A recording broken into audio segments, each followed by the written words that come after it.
Good morning and welcome to another episode of Drew's Book Reviews. So today's book is going to be on Magician's End, Book 3 of the Chaos War Saga by Raymond E. Feist. So this takes place in the world of Midkemia. So there are just tons of books within this world. And definitely I would recommend any Midkemia book by Raymond E. Feist. One of my favorite fantasy authors, most definitely. And this is probably one of the best of the series within this world, personally, I think. I mean, we got dragons, we got elves, we got, of course, war and magic and powerful elements, and the universe as a whole, and demons. It's just filled with all kinds of awesome stuff. And this book particularly it literally starts out with a bang. We got Magnus and Miranda and Nacor and Pug, all that are trying to figure out what this magical element is, what these creatures of pure magical energy are, and what they're trying to do in this world. And it literally starts off with a bang where we have this essentially atomic size explosion just bam, destroying everything in its area within its radius. And this unfortunately has the effect of killing off an entire city of these Pantathians, which are like these serpent like men. And they're investigating this because they have to find a way to end the threat of this elven city, which is basically being overtaken by these demonic, dread-like demons, creatures of shadow that are filled with all kinds of dread and fear and loathing and hate. And these four, Miranda, Nacor, Pug, and Magnus, find themselves in this otherworldly realm that is is their own kind of personal journey, which is kind of the aspect I really enjoyed of this book. And of course we have the War of the Kingdoms and Succession to the Throne, and with Jimmy the Hand and all those other characters. But what I really liked within this little series within this world, but also the main story part of this book, the aspect I like most, is kind of these four characters: Miranda, Nacor, Pug, Magnus, and their own personal journey through this alternate dimension, and the people that they met, and that they kind of had to learn the depths of their own personal self, as well as the vastness of the entire universe as a whole for which they were residing in.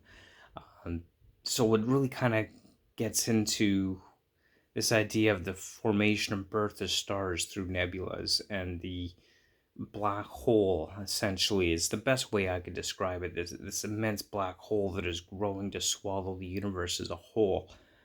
And just, I love that aspect of it. Kind of going through their like dreamlike sequences, each having their own unique experience, and just overall a really good read.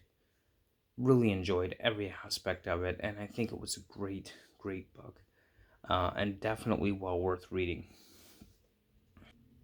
Now, this book was kind of like the end of the vast epic of Pug, and Midkemia, and all the magical forces at work within this world. It was kind of meant to really kind of be the end of that, and hence Magician's End, which, caution, there might be some spoilers here for those of you watching, but essentially the end of Pug.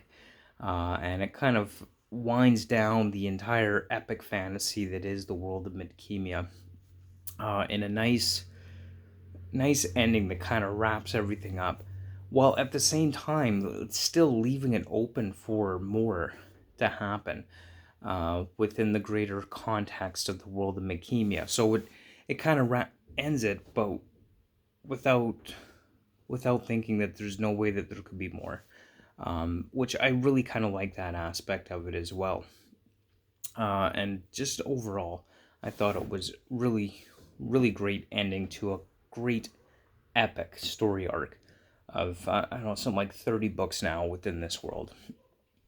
And I loved how they had to kind of understand the fundamental principles of the entire universe, from the creation of stars right down to the atomic and subatomic level, in order to fight off this approaching dread that was coming to them. And of course, we have the rebirth of the dragons, and as kind of a nice little aspect of this as well. And one of our characters, Thomas, he's essentially an elven prince, has spent his life warring with that dragon master inside him, Asen Shugar.